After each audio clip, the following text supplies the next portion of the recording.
Mä oon Pihla ja mä oon 9 vuotta. Mä oon Siamaka, mä oon 9 vuotta. Me ollaan samassa iltapäiväkerhossa. Mä tulin silleen tänne uusi, sitten mä vaan tutustui kaikki oppilaita. Ja sitten me niinku alettiin leikkiä yhdessä ja nyt kun me vielä paremmin tutustuttiin toisiimme, niin sitä kautta meille tuli niinku kavereita.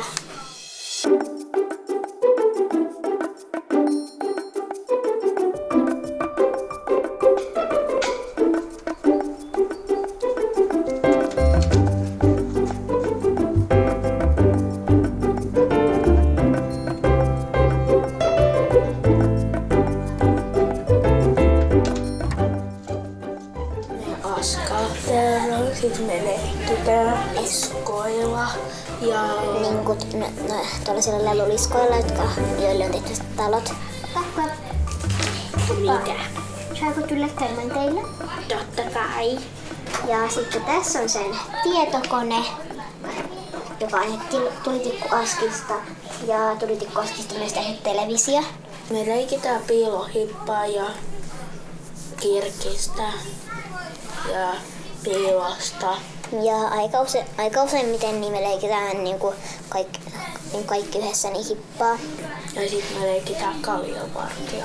Se on kalliovartija ja se yrittää sitten tuolla kallioilla niin saada toisia kiinni, mutta sitten silloin sellainen, että se ei saa liikkua missään muualla kuin kallioilla ja kivillä.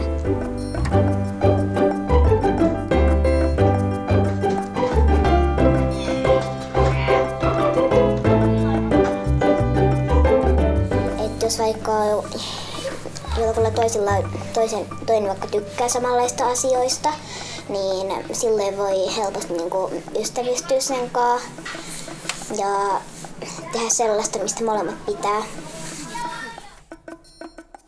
Kato, näin, kato. Näin, tässä on nää. Sitten näin, tässä on nää. Näin, tässä on nää. Näin, ei oo enää.